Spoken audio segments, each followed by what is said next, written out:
So anything na gagawin ng mga Pilipino nating kababayan na kalokohan, diba? Buong Pilipinas ang damay.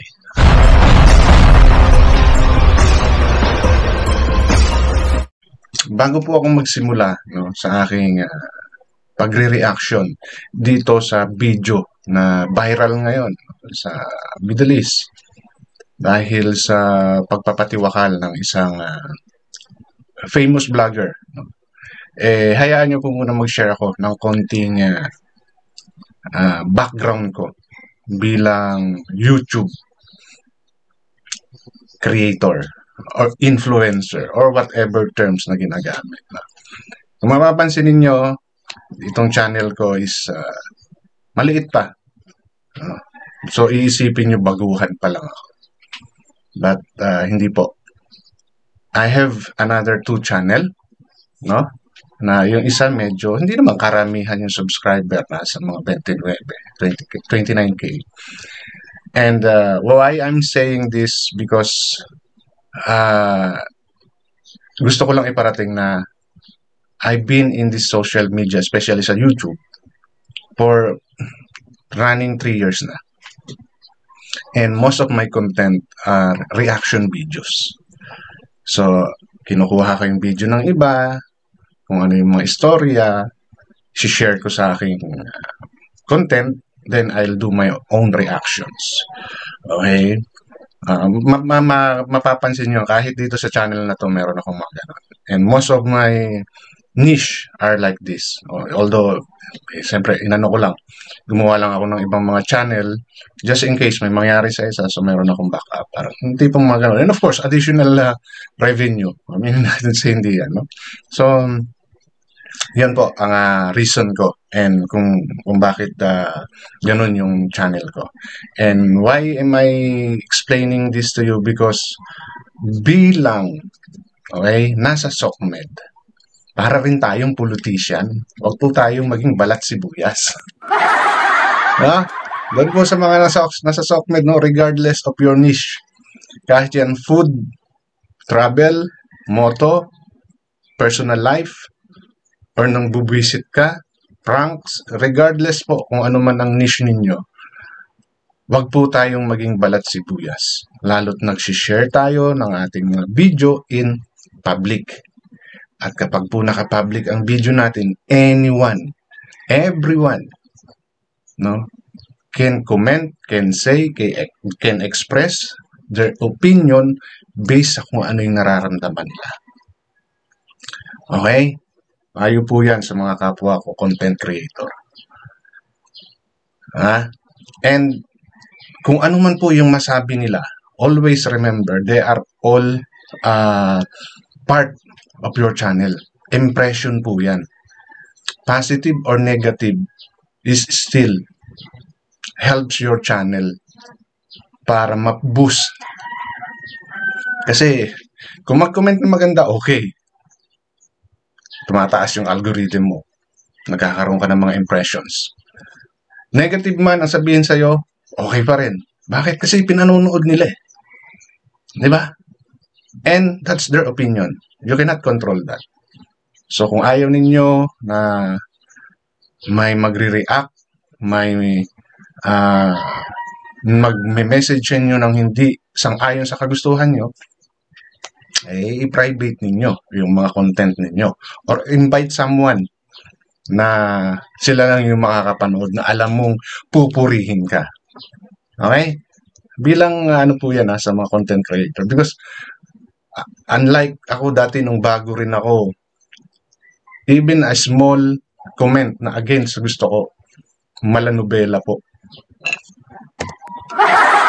ang reply ko. No?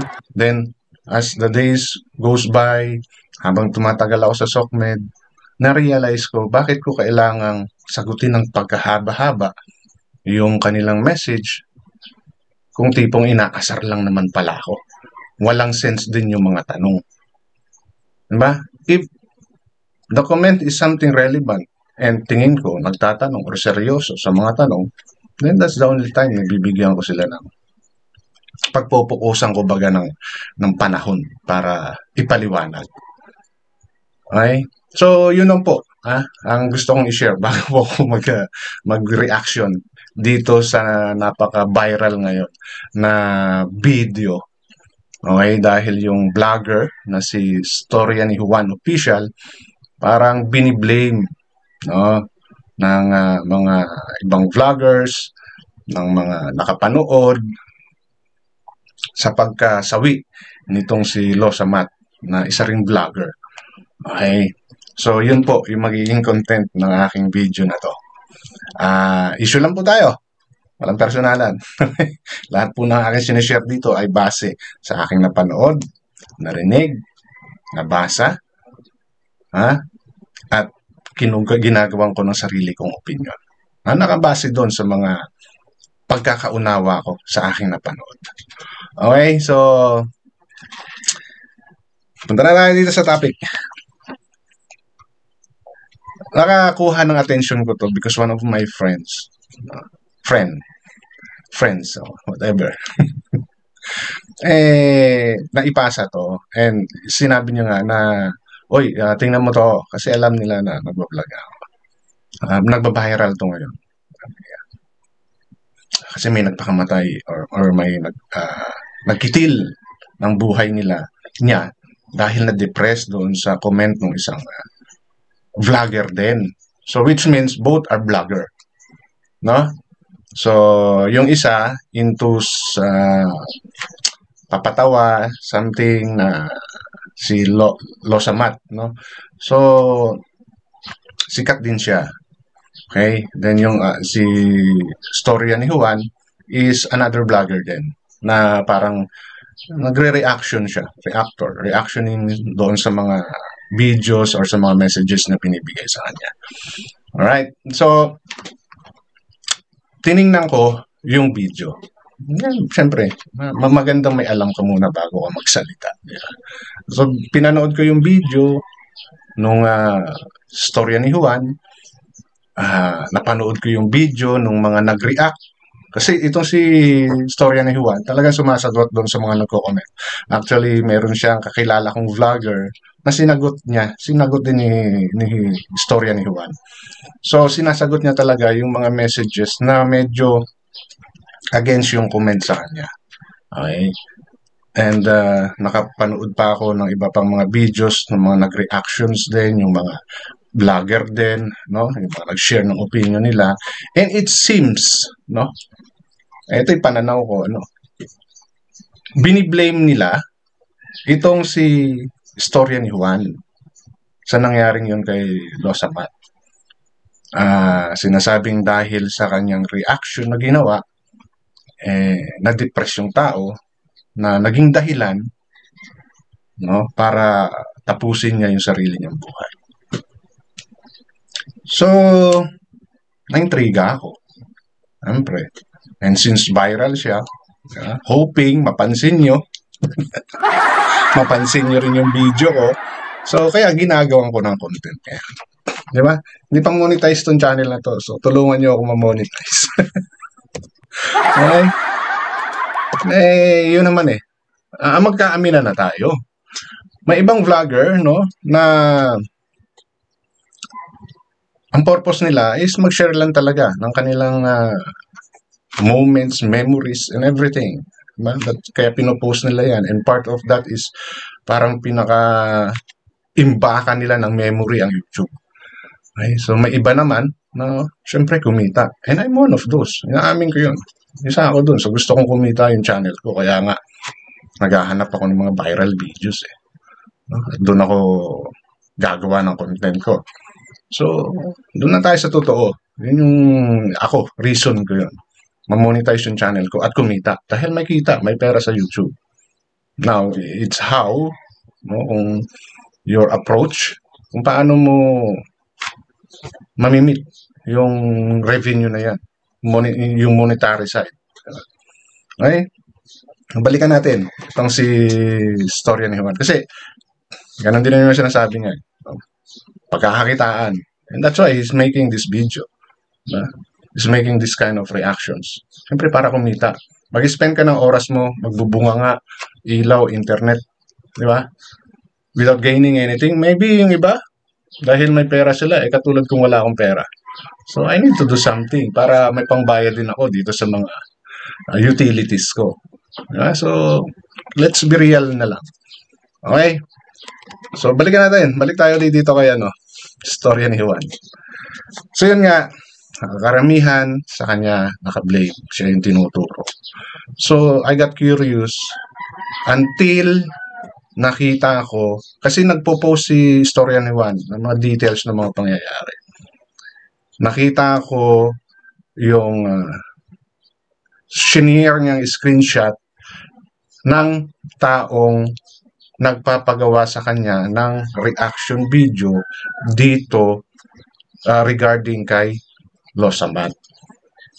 And nakita ko rin mismo yung video ni storya ni Juan sa YouTube, no? Yung ginawa niyang reaction. So yun po yung ating pag-uusapan at bibigyan ko ng sarili kong reaction. So storya ni Juan, sir, I'm asking permission from you, makarating man to sa'yo, na I'll use a portion of your video to give my own reactions. So, depende sa iyo kung magagalit ka o hindi. Basta sa akin, katulad mo, ako ay nakabase sa isyong pinag-uusapan. Hindi po sa tao. Hindi ko kilala yan. Pareho, hindi ko kilala. Na-intriga lang ako kasi for a YouTuber to take his or her own life because of what other YouTuber said against him or her, kaya nga pauna pa lang sinabi ko, ang mga vlogger, parang politiko yan eh. Dapat hindi maging balat sibuyas. At huwag masyadong damdamin yung sasabihin ng mga taong magko-comment against sa kanila. So, ang kukunin kong portion is yung part na kung saan nagbibigay na ng reaction itong si storya ni Juan. Kasi yung first portion ng kanyang content na to, na isi-share ko sa inyo, binasa niya yung email na pinadala sa kanya nung isa niyang taga-subaybay, no? Detailing some part ng alam niyang nangyari regarding dito kay Losamat, sorry. So, isasama ko rin po sa video na to yung mga screenshots na pinost din ni storya ni Juan yung kwento nung nagpadala sa kanya.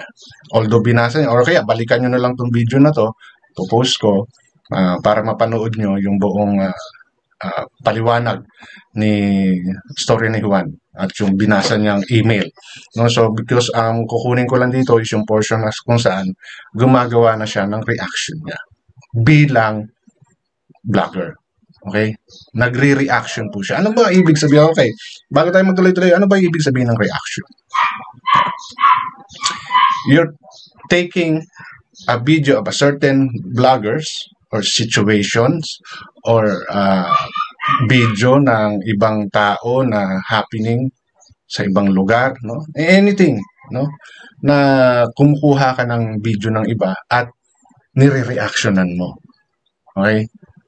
Sharing your own interpretation doon sa napanood ng video, sa nakita mong reaction ng tao, sa insidenteng nangyari, no? Kung pagkain yan, texture, presentations, ingredients, mga tipong ganyan. You're detailing something based on what you understand at napansin doon sa video. Okay? And you're focusing on the issue, not on the uploader of that video. Okay?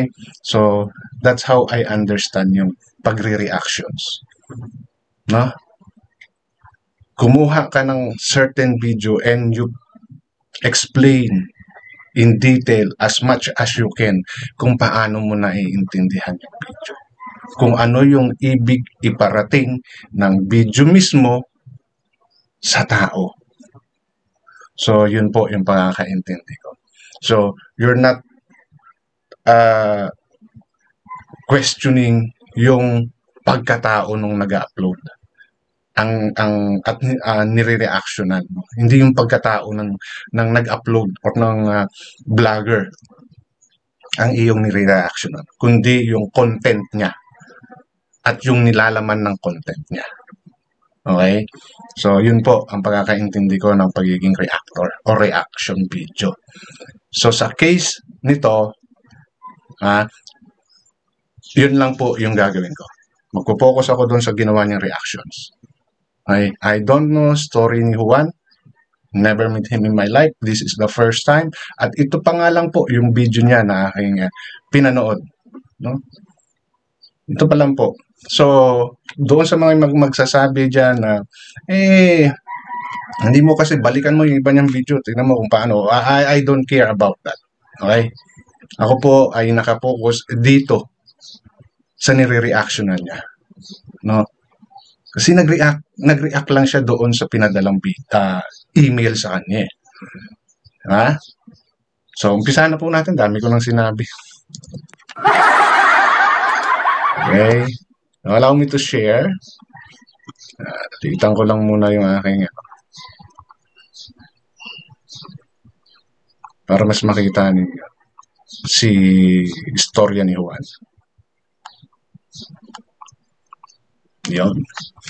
So yan po, si istorya ni Juan. Ito po yung live niya na ni-reaction na niya yung video ni Losamat. No? At ito yung naging controversial video na talagang marami ang tuligsa sa kanya. Okay? So, let's start. Papansin talagang pinag-uusapan lang naman natin yung mga kalokohan na ginagawa ng mga taong ito. Di ba? Okay, so yan, malinaw. Sinasabi niya, sa umpisa pa lang dito sa video na to, na ang pinag-uusapan lang ay yung mga kalokohan. No? Para sa kanya, mga kalokohang pinagagawa. Yun yung opinion ng tao. So let's accept that. No? Kasi, ano niya yan pananaw niya yun. So kung para sa kanya kalokohan yun, then be it. Now, how you will interpret it, depends on you. Diba? And if you think na hindi ganun yung dating sa'yo, pwede kang mag-comment sa comment section niya. Pwede mo siyang balikan. Diba? So, nakadepende yan sa paano natin nauunawaan yung mga bagay-bagay. So, for him, mga kalokohang pinagagawa kasi it involves, nasa ibang bansa Nasa ibang bansa sila pare-pareho. So, anything na gagawin ng mga Pilipino nating kababayan na kalokohan, diba? Buong Pilipinas ang damay. Aminin natin yan. Diba? Lalo na yung mga OFW. Konting alingas-ngas at involve ang OFW, buong Pilipino, no, na nasa abroad at nasa lugar na yon, nadadamay. That's the reality. Hindi tayo yung naninira. Yung issue dito ng vlogger nito, not just the money, okay? But the trust. Number one, yung tiwala ng employer. Matagin mo, no? Lumipat siya ng ibang trabaho, tinanggap siya, bagamat may pagkakautang siya sa dati niyang employer, tinulungan din ng kanyang nilipatan na employer itong si vlogger para makalipat at binayaran ng kanyang nilipatan trabaho ang pagkakautang niya doon sa unang employer. Bibihira ho yun. Bibihira ho yun, kapatid. May mga employers po sa Saudi Arabia or company na pag masyadong mataas, minsan nga 5,000 lang yung danyos mo dun sa kabila mong employee. Hindi nga pumapayag yung mga employers na sila mag-shoulder nun eh. Okay. So, yung sinasabing dyan ni istorya ni Juan, portion yan nung email na pinadala sa kanya. Which is nabasa ko na rin. Nabasa ko, kaya nga ako nagkaroon ng interest. Kaya nga, naisip ko, bakit itong si istorya ni Juan ang sinisisi? No? Nag-reaction lang yung tao. Wala naman siyang ginawa. Ano ba nasabi niyang pangit? Diba? And kung pagbabasihan po natin, yung email, if that's true, no? May pinanggalingan na itong si Losapat na trabaho rin at tinakbuhan niya, nag-run away siya, tinakasan niya So, kaya nga po ipopost ko rin yung yung screenshots na yun na sinyag din istorya ni Juan. Tinakasan niya. Now, nung nag-apply siya dito sa flower shop na to, katulad ng sinasabi ni istorya ni Juan, binayaran ng amo niya. So, ibig sabihin, mabait, no? Mabait yung bago niyang amo. At ginawa yung mga bagay na yun. And based din sa explanation ni istorya ni Juan, dyan sa lugar na yan, yung ibang amo, 5,000 nga lang daw. So, sa kanya is more than 45K yung utang niya na binayaran ng amo niya. Di ba? So far, wala naman tayong narinig na pangit. Di ba? Istorya ni Juan mentions yung mga nangyari based dun sa email. No? Based dun sa email na pinadala sa kanya. So, regardless ito ay totoo o hindi, ang pinagbasihan ni storya ni Juan is yung email. And of course, hindi naman ito i-air ni storya ni Juan kung hindi niya binerify ito. Diba? May part pa nga dyan, may part dito sa video ni Nanaya ni istorya ni Juan na may mga audio pa raw ng usapan. Itong si Losapat at yung, kung sino man yung kausap niya. Diba? So far wala akong nakikita na magsasabing talagang kasalanan ni istorya ni Juan yung nangyari dito kay Losapat. Remember, he is just reacting on the email na pinadala sa kanya na nakabase doon sa nilalaman. Diba? So, there's nothing wrong with that. Nakita natin, binasa niya, nagbigay siya ng sarili niyang opinion, and he explained, he shared something na alam niyang kalakaran dyan sa bansang yan. 5,000 yung iba, ayaw na. Ay, what pa yung doon sa bagong amo ni Losapat? 45K. Pero binayaran. So, may tiwala. May tiwala, mabait yung amo ni Losapat. Pero look at this, no? 45,000 reals, hindi biro yun. Correct. Doon pa lang napakalaki ng tiwala nitong employer nito dito kay Vlogger. Magkano kaya sa peso yun? No? $45, 25,000 real. So magkano po kaya yun? No. In peso? Well, siguro kung titingnan natin dahil sikat nga naman ito. Kilala siya sa mga magaganda niyang art sa paggawa o pagdidisenyo ng mga bulaklak, no? Yung pagiging jolly ng tao sa social media talaga nakakapang-engganyo, no, ng kliyente. No? Tama hindi? Pero sa kabila ng lahat ng ito, binigyan siya ng magandang apartment, no? Binigay sa kanya yung ATM ng kumpanya, which is di naman dapat ginagawa yan. Look at this, no? Ang daming red flags no? Ang daming kamalian din ng company Tama. Hindi naman di ba? Hindi lang naman sila sapat yung kanyang na-mention. Ultimo yung kumpanya na pinagtrabahuhan ni Losapat, di ba? Totoo naman yun masyadong naging nagtiwala yung kumpanya to share, to give even the ATM. Pera na yun, di ba? So if this is really true base sa email na yan at sa binasang yan ni istorya ni Juan So ganun naging kampante yung amo para pati yung email ay yung ATM is ipagkatiwala. And totoo yun. Parang it's too much naman na masyado mong binigyan ng kumbaga open access talaga. Remember, empleyado pa rin siya at amo. So there should be some difference. Kaya lang hindi ganun ang inisip ng may-ari because maybe yung sinasabi ni istorya ni Juan na sikat siya, kilala siya. So maybe hindi siya gagawa ng mga ganung bagay na ikikasira ng pangalan niya bilang vlogger. Diba? Maaring totoo yun na ganun yung iniisip ng amo niya. That's why naging ganun sila ka-open. And of course, social media, alam naman natin kung anong power meron ng social media ngayon. Diba? So maybe totoo yung sinasabi ni istorya ni Juan. No? Na naging masyadong kampante itong may-ari ng flower shop. Ito siguro kalaki ang company but kaya siguro binibigyan siya ng at wala rin siguro itong masyado marami manpower, so I assume na ito lang si vlogger, o siguro may kasama pa to si vlogger. Kaya pinaubaya na sa kanya, no? Nag-manage ng business, even the suppliers, even yung kita, even the petty cash, kapatid. Pinagkatiwala kay vlogger. So, pero ang ginawa ng vlogger na to, niloko pa niya. Umabot ng 100,000 reals ang utang ng employer sa mga supplier. May nawawala pang pera sa ATM ng kumpanya, which is 45,000 Saudi reals. Look at that. Diba? Okay, considering, no, lahat yung sinabing yan, ng email na yan, no, is totoo.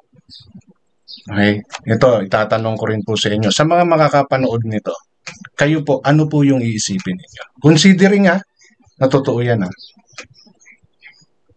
Di ba? Ano yung iisipin ninyo? Naging abusador yung tao. Pinagkatiwalaan ka, binigay sa'yo lahat ng tiwala, then yun yung ibabalik mo. Di ba? Kayo, ang tinatanong ko, ano yung mararamdaman ninyo? Di ba? Maiinis kayo sa tao. Inuulit ko, if this is true, okay? If this is true, yung email na yan. Ha? So, ano yung mararamdaman ninyo doon sa taong gumawa ng ganun after all of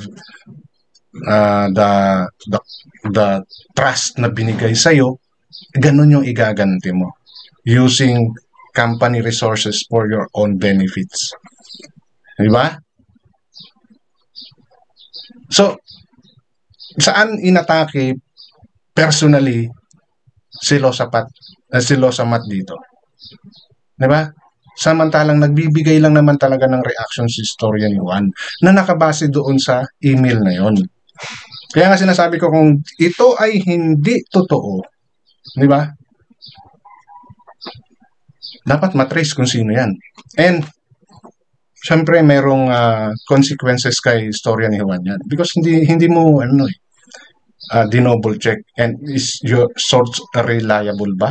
Di ba? Mga ganun. Kung hindi ka nag-double check, then there's something wrong, di ba? May accountability ka talaga.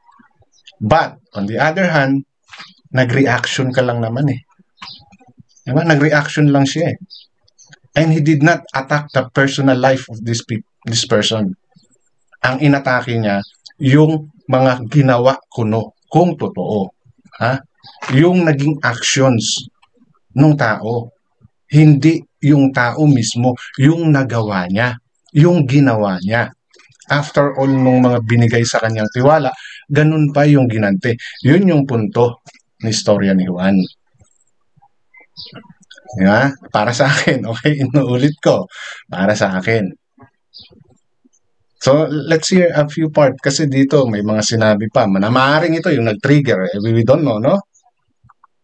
This is not about again, I will repeat, no? And I will make myself very clear. This is not about to attack the vlogger, no? If you're listening right now, hindi kita inaatake. But we are just attacking about the story, about what you have done, if this is really true, no? Okay, so same yun ang thing. inaatake namin. We are not... So, yun din. Actually, pinaliwanag niya naman pala Di ba? Pinaliwanag niya naman Hindi niya inaatake yung tao. It's the actions. Yung mga ginawa. Di ba? Which is katulad ng nasabi ko. No?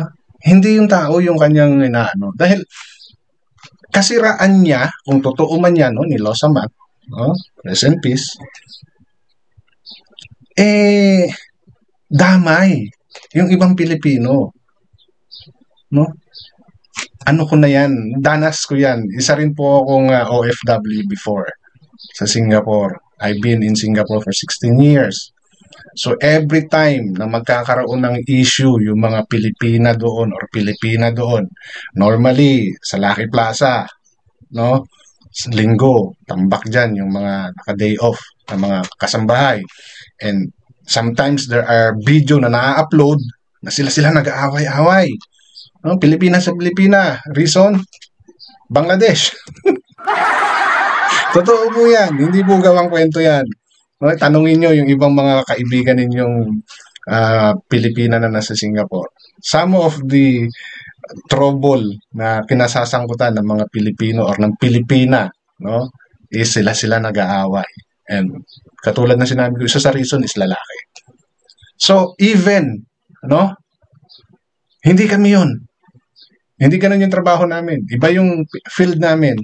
Pero mayroong mga ibang lahi na nagkukwento sa amin you saw this video your kababayan So it reflects kami.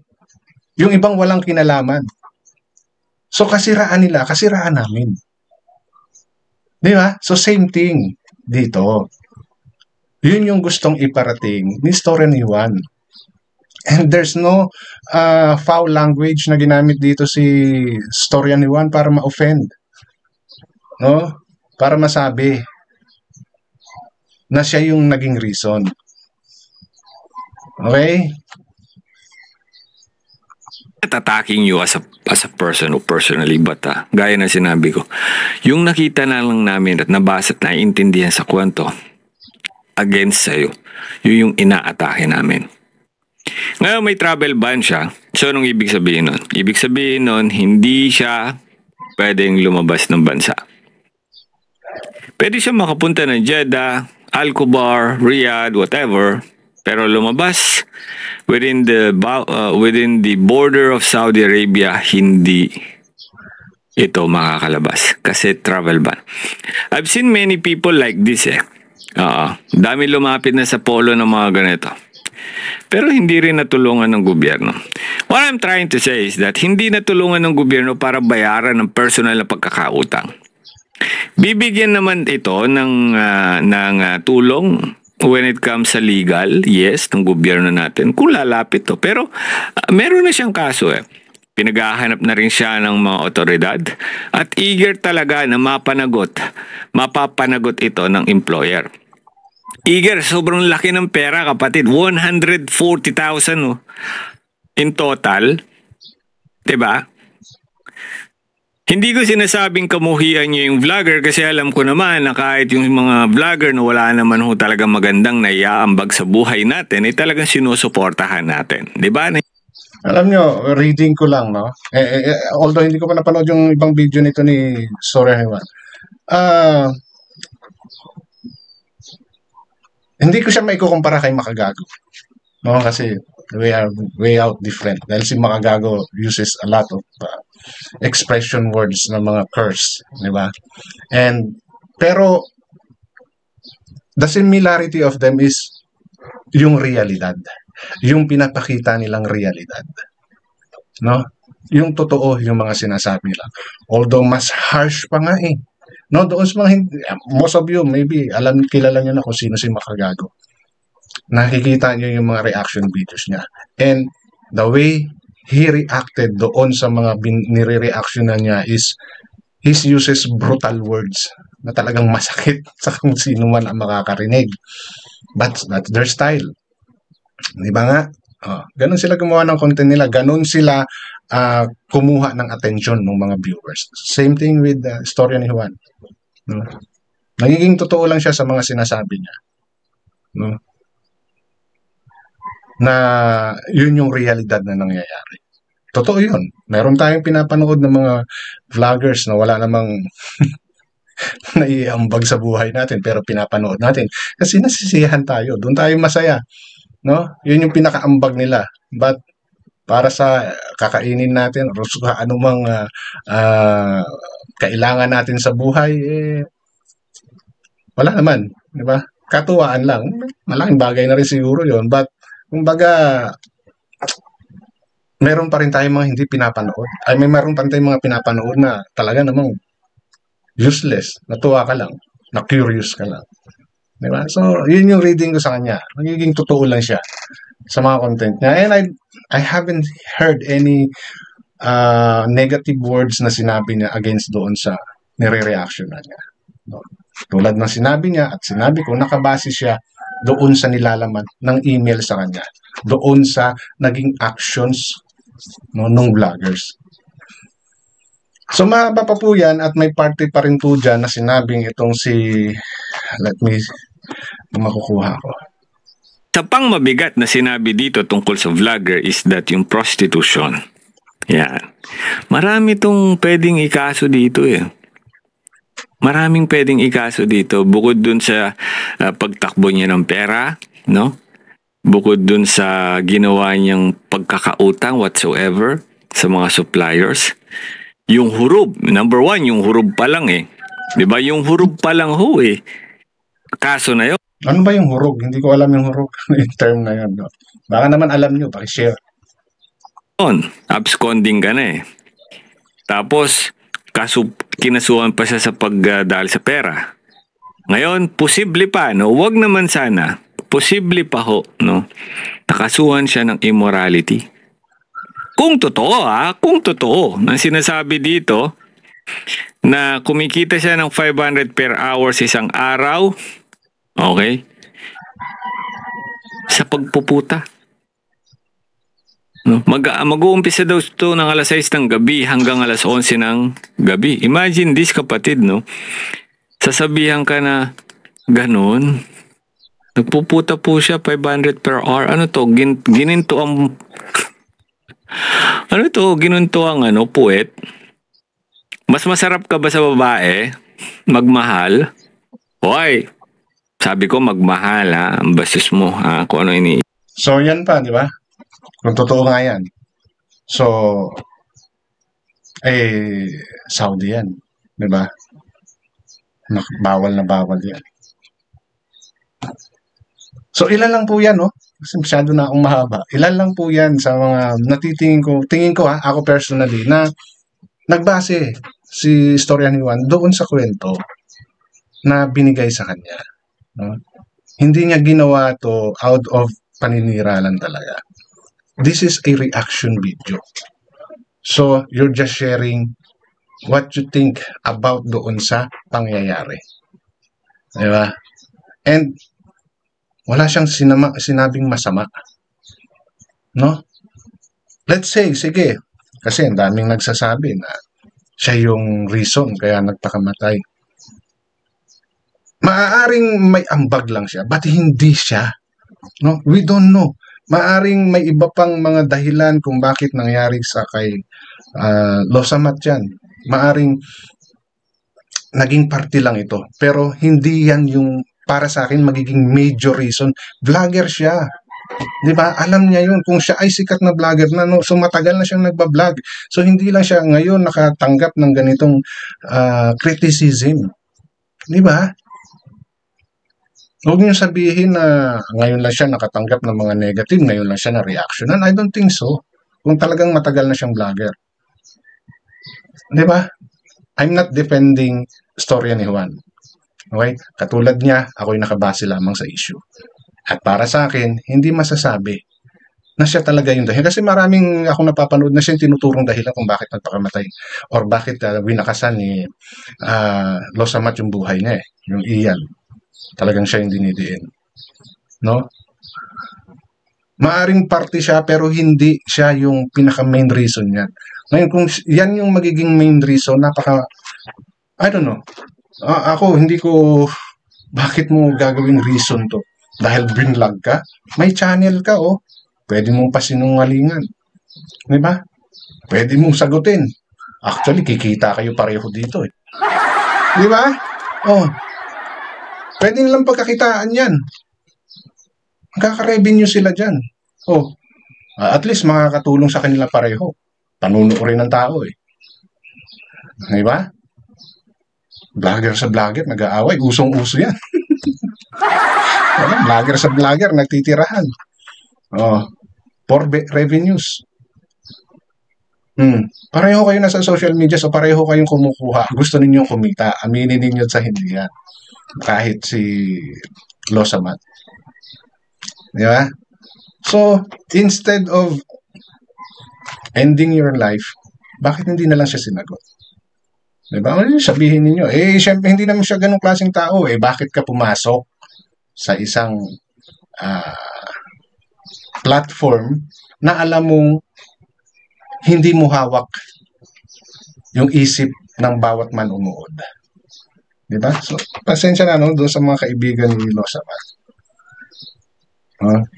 Kaya hindi ako naniniwala na talagang dapat ninyong sisihin si Istorya ni Juan. Vlogger yung taong yun. Okay, sabihin natin hindi siya yung tipong vlogger na nakikipag-away at yung focus niya is yung kanyang channel lang, no? Siya yun. Paano yung mga katulad ni Istorya ni Juan? Katulad ko, na isa sa content namin is yung mag-reactions. So may masasabi kaming pangit, may masasabi kaming maganda. Makokontrol mo ba yun? Pinpublic nyo, alalahanin po ninyo, nakapublic po lahat ng content namin. So anyone, everyone can comment, can say whatever they want, either positive or negative yan. Dahil nakapublic. Kung ayaw namin na may masasabi kayo na hindi maganda sa amin, dapat hindi namin pinapublic yan. Ipa-private namin yan, di ba? So as simple as that. Inulit ko, hindi po ako supporter or whatever ni Istorya ni Juan. Ako po ay nakapokus sa issue niya. So, kung may pagkakamali man si Juan, sa Istorya ni Juan, iyon ay nagbigay lamang siya ng sarili niyang reactions. Now, if this is nakakontribute doon sa sinasabi nila, sorry, di ba? Ganun yun di ba? Hindi niya intention na maging ganun yung reaction ng tao. Kaya nga tulad na sabi sa inyo, maybe this is just one of the factor and very least, na maging ito. Wala na kasi si Losamat, so hindi natin alam kung ano yung reason talaga nung pagkuha niya ng sarili niyang buhay. Di ba? Kasi nag-hang ata, nagbigti. Di ba? So, for me, I cannot say na kasalanan nito ni Istorya ni Juan. Ginawa niya lang yung parte niya bilang reactor. Now, kung naging mahina ang kalooban ni Losamat, hindi natin pwedeng i-blame si Istorya ni Juan. Okay? So, yun lang po yung gusto kong i-share sa content ko na to. At issue lang po tayo, Wala pong personalan. So, hanggang dito na lamang. Maraming salamat.